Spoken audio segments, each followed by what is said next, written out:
Eh oui, c'était Christophe Willem avec l'été en hiver. Il est 8h08 et vous écoutez la matinale. La matinale sur RTCI. Bienvenue donc dans cette émission où nous explorons des initiatives inspirantes pour un monde plus juste et durable. Aujourd'hui, j'ai le plaisir de recevoir Lotfi Hamadi, fondateur de l'association Wallah Weekend, ainsi que Emir Ayedi, le président de l'association. Originaire de Tunisie, Lotfi a créé cette organisation en s'inspirant de principes d'autonomie durable pour transformer les écoles publiques en écosystèmes autosuffisants en intégrant agriculture, énergie renouvelable, artisanat et activités culturelles. Enregistré en France et initialement développé en Tunisie, Wallah Weekend étend aujourd'hui ses projets au Liban et en Palestine avec l'ambition de démontrer qu'il est possible de bâtir un avenir équitable sans attendre l'action institutionnelle. Lotfi, qui est impliqué dans des compétitions architecturales innovantes comme Schools for Palestine, nous rejoint avec le président pour discuter des projets en cours en Palestine où l'association œuvre pour protéger le droit des enfants à l'éducation, même en temps de conflit. Bienvenue Lotfi Emir et merci d'être avec nous. Merci pour l'invitation. Bonjour Mahdi, merci pour l'invitation. Alors déjà, pouvez-vous nous rappeler brièvement l'origine de Wallah Weekend? Comment est née cette idée de transformer les écoles en modèle d'autonomie durable et quel a été le premier projet en Tunisie? Bien sûr. Alors, Wallah Weekend a commencé en 2012. Notre projet pilote, c'était à Makthar. C'était la Green School à Makthar. Donc, il y avait un constat qu'il y avait des régions un peu défavorisées et où il y a des écoles et des collèges, surtout avec des internats ou avec des élèves qui y vivent. Mais malheureusement, les conditions ne sont pas aussi propices pour leur éducation. Donc le premier constat a été, c'est bien de faire des actions momentanées, de donner des cartables, de faire des actions qui sont instantanées, on va dire, mais qui n'ont pas une durabilité. Donc Wallah Weekend était là en tant qu'initiateur, on va dire, de solutions innovantes et surtout durables pour ces élèves-là, pour ces enfants-là qui étaient là pour surtout améliorer les conditions de vie des élèves et aussi. Quand on améliore forcément les conditions de vie, on s'attend que les résultats s'améliorent et surtout on attend que les élèves puissent étudier dans des conditions favorables. Et le constat est parti de là, l'association et l'idée du projet est partie de là. Après on a renforcé un peu notre approche et on vise à transformer les écoles en Tunisie en entreprises sociales. Autonome. Et autonome, bien sûr. C'est-à-dire trouver un travail pour les parents des élèves qui sont chômeurs, en les formant notamment à l'agriculture, à la permaculture, et en leur donnant, on va dire, l'opportunité de travailler dans ces régions-là. Pour subvenir aux besoins de leurs enfants. Donc notre projet pilote, c'était à Makthar, comme j'ai déjà dit, c'était en 2012, et là on a commencé, ça fait on va dire 2 ans à peu près, c'est ça, notre deuxième mise à l'échelle qui est à Sidi Meshrik, donc à Bizerte exactement. C'est le même concept, on s'adapte avec la région, on s'adapte de ce qu'on fait, c'est-à-dire ce qu'on a fait à Makthar, là on fait presque la même chose à Sidi Meshrik avec l'apiculture. Vu que ça marche, on fait un copier-coller. Mise à l'échelle.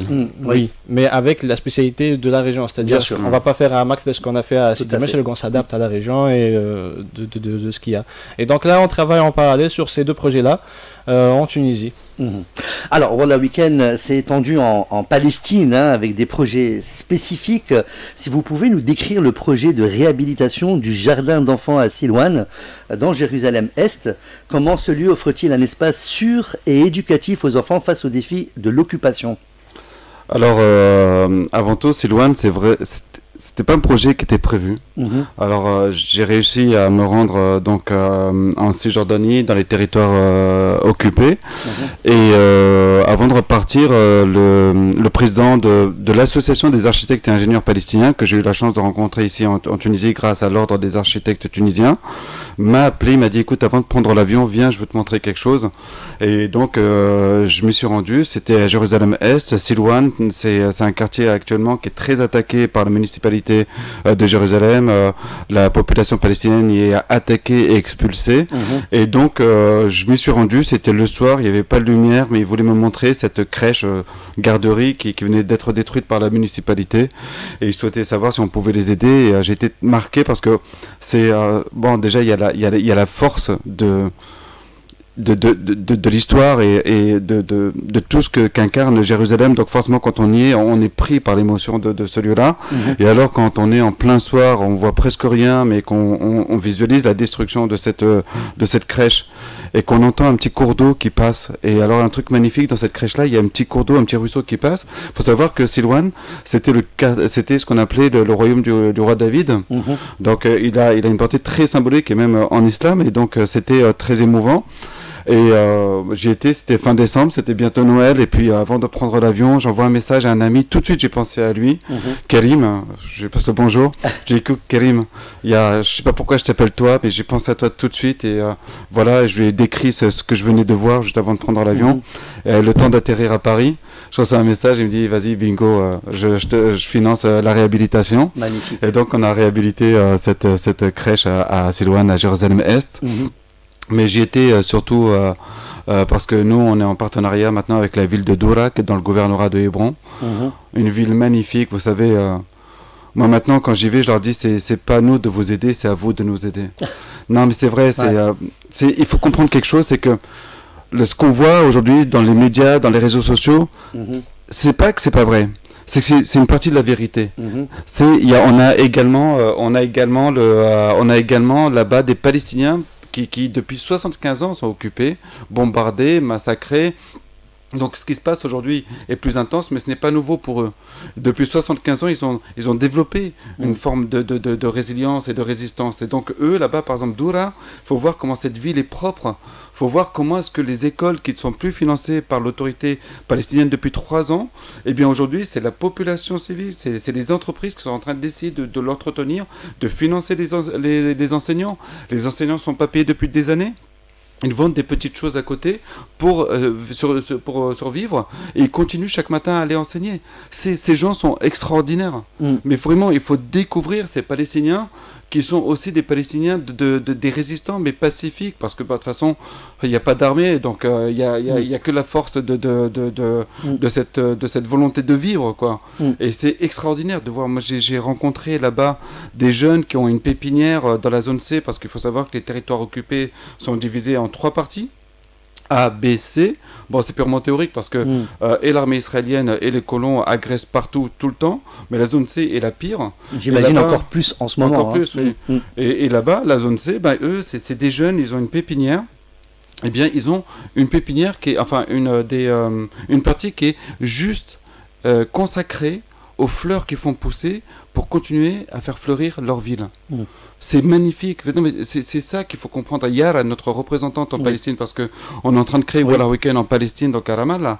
Yara, elle est venue en Tunisie. On a réussi à la faire venir difficilement, mais elle a réussi à venir.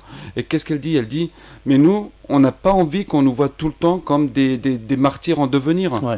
Enfin, je veux dire, les Palestiniens sont comme nous, ils ont le droit de vivre, ils ont envie de vivre. Et aujourd'hui, ma réponse était longue parce que j'ai envie de faire connaître cette Palestine-là. J'ai envie de faire entendre la voix de ces Palestiniens-là. Les Palestiniens ne sont pas condamnés à mourir, à servir juste d'excuses pour des gens qui veulent juste partager de la haine et de la division sur les réseaux sociaux. Alors à Gaza, Wallah Weekend a signé un partenariat avec des ONG locales comme Enfants Forts ou Salat Ata Initiative, je ne sais pas si je prononce bien, mais en tout cas, vous avez signé avec des ONG. Quels sont les objectifs de ce projet pour soutenir les enfants affectés par le conflit en termes d'éducation, de santé psychologique et de structure temporaire? Alors, juste pour nous quand même, vous voyez, tout à l'heure, vous avez dit que quand on était enregistré en France, peut-être que certains vont croire que nous sommes une association française. Non, nous sommes justement, et ça c'est notre fierté, généralement on a des associations étrangères qui viennent en Tunisie. Nous, on a une association tunisienne qui s'est internationalisée. D'accord. C'est-à-dire que notre rayonnement ne s'arrête pas aux frontières tunisiennes. Tout à fait. On est une association tunisienne qui est présente aujourd'hui en France, en Belgique, en Irlande, au Liban, on va en parler, en Palestine. Et notre modèle est développé. D'ailleurs, il y a une coproduction internationale avec TF1 et TV5 Monde qui a réalisé un film qui s'appelle Dites à l'avenir que nous arrivons, qui passe sur le Cap en France. On va y venir. Mais non, mais parce que c'est important aujourd'hui de faire comprendre aux Tunisiens que c'est une association tunisienne. Oui, c'est tunisienne et aujourd'hui on peut encore agir. Il faut que les gens comprennent qu'il faut arrêter d'attendre que la majorité se bouge pour bouger. La majorité se bougera que si chaque individu se décide à bouger. Alors nous, justement, on s'est bougé. Et là, il y a 3 semaines, à Doura, on a inauguré notre première école en Cisjordanie. Si vous allez sur nos réseaux sociaux, wallaweekend.org et Facebook, Instagram et tout, vous verrez comment la ville de Doura a célébré donc cette première école Wallah Weekend. Et grâce à ce premier succès, malgré toutes les contraintes qu'on peut imaginer, eh bien, des Gazaouis ont entendu parler de nous, ils nous ont contactés. Et là, maintenant, on est en train de les aider. Il faut savoir qu'à Gaza, il y a un génocide. Ça n'a rien de nouveau là-dedans. Mais il faut savoir que même à Gaza, qui est génocidé actuellement, il y a des Palestiniens, il y a des Gazaouis qui nous contactent, qui nous disent on a besoin d'école. Pourquoi? Parce que c'est pas que les enfants vont aller le matin avec un cartable Dora à l'école. Pas du tout. C'est que les écoles, c'est comme un peu des écoles des débuts de l'indépendance en Tunisie ou même en France avant. C'est-à-dire que ce sont des écoles qui permettent aussi de nourrir les enfants. Donc les écoles, ce sont des sanctuaires. Il ne faut pas voir ça comme un bâtiment où les enfants vont étudier, pas du tout. Une école, c'est un sanctuaire. C'est là où les enfants peuvent se retrouver entre eux, où ils peuvent être soignés, où ils peuvent avoir un repas, où ils peuvent surtout se retrouver entre enfants. Et donc ça permet d'une certaine manière de réparer un peu toute cette barbarie qu'ils subissent tous les jours. D'essayer un peu d'oublier, quoi. Voilà. Et après, bien sûr, nous à Doura, on a construit. Mais à Gaza, il s'agit d'écoles d'urgence. Ce sont des structures légères et mobiles, bien sûr. Le village d'enfants qu'on est en train de préparer, si les gens se décident, en plus que de geindre sur les réseaux sociaux, aussi de participer en faisant des dons, on va y arriver encore plus, parce qu'on va parler des dons. Mais nous, là, le 1er octobre, on doit ouvrir ce village d'enfants qui accueille 1500 orphelins à Khan Younes, qui est dans le sud-ouest de Gaza et qui est dans une zone qui est moins attaquée. Pourquoi est-ce qu'elle est moins attaquée? Parce que justement, elle se trouve proche de la frontière égyptienne et que les Israéliens veulent pousser les Gazaouis dans le sud. Donc aujourd'hui, le massacre, tout ce qu'on voit, cette barbarie, elle est surtout dans le nord et dans le centre, et surtout maintenant à Gaza City. Mais Khan Younes est plus ou moins épargné parce qu'ils veulent justement envoyer les Gazaouis vers là-bas. Donc là, grâce à une association surtout qui s'appelle Gaza Children Village, qui est une association américaine fondée par un médecin palestinien qui est extraordinaire, Dr David Hassan, eh bien là on est en train on est déjà en train de préparer ce village d'enfants. Magnifique. Et le 1er octobre, on va accueillir 1500 orphelins. Incroyable. Alors vous imaginez, moi je dis toujours, parfois il faut arrêter de regarder les images des morts. C'est pas ça qui va les faire revivre. Concentrez-vous sur les vivants. Concentrez-vous sur les vivants. Concentrez-vous sur ces enfants aujourd'hui qui ne sont pas morts. Pourquoi est-ce que tout le temps on est là en train de partager ce qui est fait, ce qui est détruit, ce qui est mort, plutôt que de se concentrer sur ce qu'on peut sauver encore? Tout à fait. Alors votre processus de partenariat et de financement est structuré et très structuré, avec des étapes comme la vérification institutionnelle, la validation locale et un suivi mensuel. Comment assurez-vous la transparence et la neutralité dans des contextes sensibles comme la Palestine? Alors nous, comment est-ce qu'on fait? Parce qu'en effet, c'est important, surtout dans une période de doute et aussi comme dirais-je, de mensonges sur les médias et tout. Donc nous, les réseaux sociaux, nous on essaie de se protéger. Alors par exemple, Doura, comment ça s'est passé? On a signé une convention avec l'Ordre des architectes tunisiens. J'en profite pour saluer Leila, Sabri, Chokri, qui sont des architectes magnifiques, qui travaillent corps et âme à titre bénévole grâce à l'Ordre des architectes tunisiens. Ils sont humains. Et alors comment ça se passe? C'est que par exemple pour Doura, comme pour Gaza, on est contacté. Nous, on contacte l'ambassade de Palestine pour nous donner leur avis, puisque eux, ils peuvent faire une veille pour voir tout ça. Donc, ils nous demandent des papiers, on présente les papiers. Si c'est validé, alors à ce moment-là, on commence le travail. On leur dit, envoyez-nous vos besoins détaillés, c'est-à-dire devis quantitatif et devis estimatif. Ça nous permet déjà de voir s'ils maîtrisent aussi le sujet. On soumet ces devis-là donc à nos amis architectes tunisiens. S'ils valident les quantitatifs estimatifs et qu'ils voient que les personnes avec qui on parle comprennent plus ou moins ce que c'est que de la réhabilitation de bâtiments à Doura et ce que c'est de construire une école d'urgence à Gaza, on avance avec eux, on lance la levée de fonds. Notre levée de fonds, elle se fait en Tunisie à travers notre site internet où vous pouvez aller sur le clic don et faire un don. Ou bien quand vous êtes à l'étranger, on a publié donc le lien Hello Asso. pour faire ce don-là, et ce sont des plateformes qui garantissent la traçabilité des dons. Donc ensuite, vous allez dire, mais comment est-ce que vous arrivez à envoyer de l'argent en Palestine? Ça a été très compliqué, parce que notre association en France, par exemple, a un compte dans une banque française qui fait de la surconformité pour bloquer l'envoi d'argent en Palestine. Donc là, on passe par une autre structure qui s'appelle TransferMate, on tient à les remercier, parce que grâce à eux, on arrive à envoyer l'argent en Palestine, que ce soit dans les territoires occupés, tout comme à Gaza. Et donc c'est comme ça qu'on fait. Donc chaque fin de mois, on envoie l'argent par tranche, et chaque fin de mois avant l'envoi de la tranche suivante, ils doivent nous envoyer un rapport avec les photos qui attestent des travaux. Donc voilà comment est-ce qu'on garantit cette traçabilité. Ça c'est le côté donc financement, hein, et bravo d'avoir expliqué tout ça. S'il y avait des gens qui ont des doutes, on a plus éclairci par rapport à ça. Et face aux défis actuels en Palestine, comme les destructions d'écoles et le silence international, comment Wallah Weekend continue à affirmer que les écoles ne sont pas des champs de bataille? Avez-vous des anecdotes inspirantes d'enfants ou de familles impliquées? Parce que vous construisez mais ils détruisent. Oui, mais ça fait 75 ans qu'ils détruisent et ça fait 75 ans que les Palestiniens construisent. On ne construit pas avec la certitude que ce ne sera pas détruit. On construit parce que construire, c'est résister. La dernière liberté qu'ont les Palestiniens, c'est justement leur libre arbitre. Si on les prive d'école, ils ne peuvent plus penser. Et c'est là où finalement, cette dernière liberté qu'ils ont, ils ne l'auront plus. C'est pour ça que s'ils détruisent, il faudra reconstruire. S'ils redétruisent, il faudra reconstruire. Et ça fait 75 ans que les Palestiniens font ça. Alors c'est vrai que parfois, moi je lis des commentaires qui me disent « Oui, mais à quoi ça sert de construire? Ils vont détruire. » Mais qui t'a demandé ton avis? Qui t'a demandé ton avis? L'avis important, c'est celui des Palestiniens. Tout à fait. Les Palestiniens nous demandent de construire, on va construire avec eux. Vous voulez pas construire? Eh ben restez pas construire et restez regarder les médias en disant « Mon Dieu, tout va mal, mais je veux rien faire. » Nous, et les anecdotes, c'est... Des anecdotes, quand j'étais là-bas, quand j'étais à Dour en Cisjordanie, je visitais des écoles et dans un couloir il y avait un tableau et bon, moi ça m'ennuie un peu les visites officielles, ça me gave comme on dit, mais on visitait des écoles et je vois un tableau et je suis un peu distrait par ce tableau parce qu'il y avait une citation en anglais, en arabe et en français. Ça m'a surpris déjà parce qu'il y avait du français. Et donc je suis allé, j'étais en train de lire la citation et le directeur me dit oui, ça c'est lui qui a écrit ça. Et je me tourne dans la direction que pointe le directeur et je vois qu'il y avait des gens assis, c'était des enseignants. Il fait non, pas là, lui. Et entre moi et les enseignants, il y avait un gars qui était avec son balai qui était en train de faire le ménage. Et il me dit, lui, chaque matin, il écrit une citation sur ce tableau-là pour motiver les élèves. Incroyable. Vous voyez, c'est des petits gestes comme ça, oui. Des petites attentions, des petites...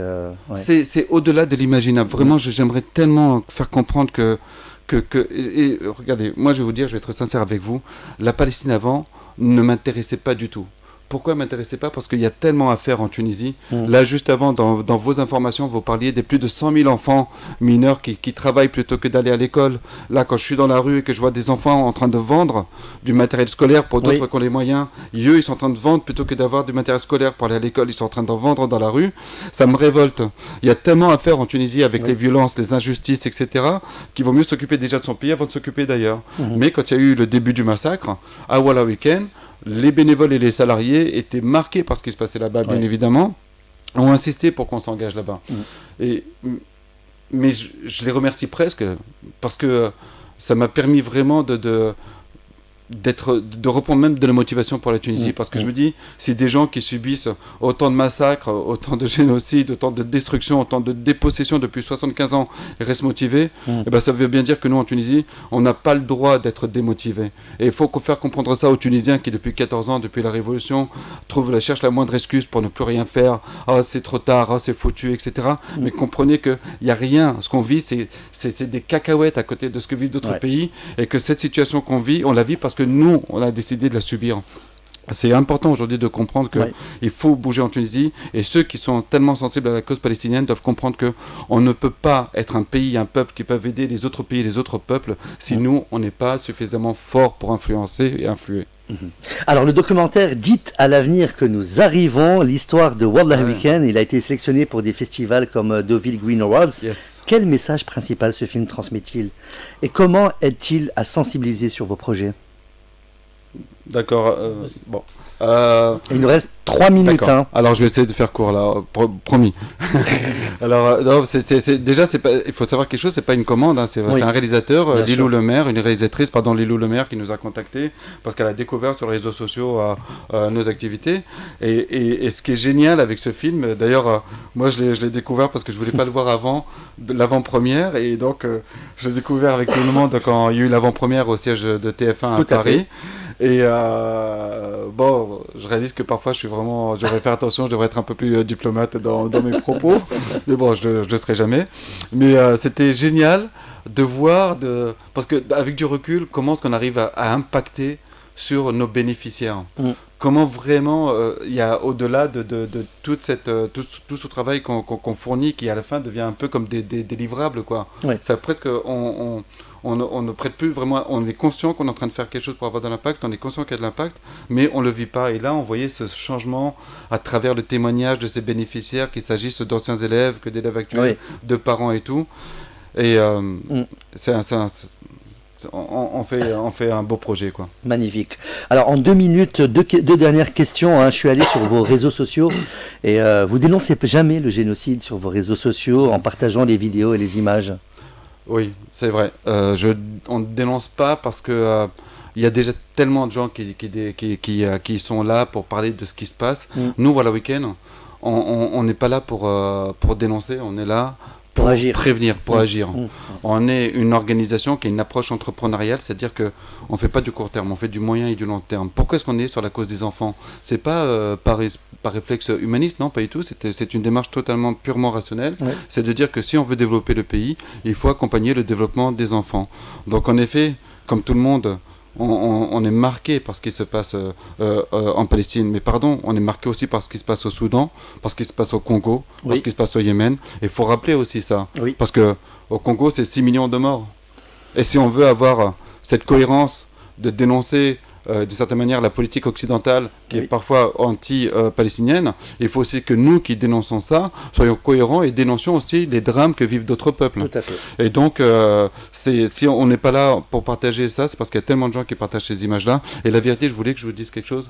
Moi, depuis le début du massacre, depuis le 8 octobre, je n'ai jamais regardé une image, des photos et des vidéos, parce que je ne veux pas être déconcentré par ça, parce que j'ai pas besoin de voir des images pour savoir ce qu'ils subissent, et j'ai envie de rester rationnel et de me concentrer sur l'avenir. Et grâce à ça, finalement, on arrive à faire des projets qui ont un réel impact. Allez, en 1 minute, une dernière question, hein, donc, une question en 2.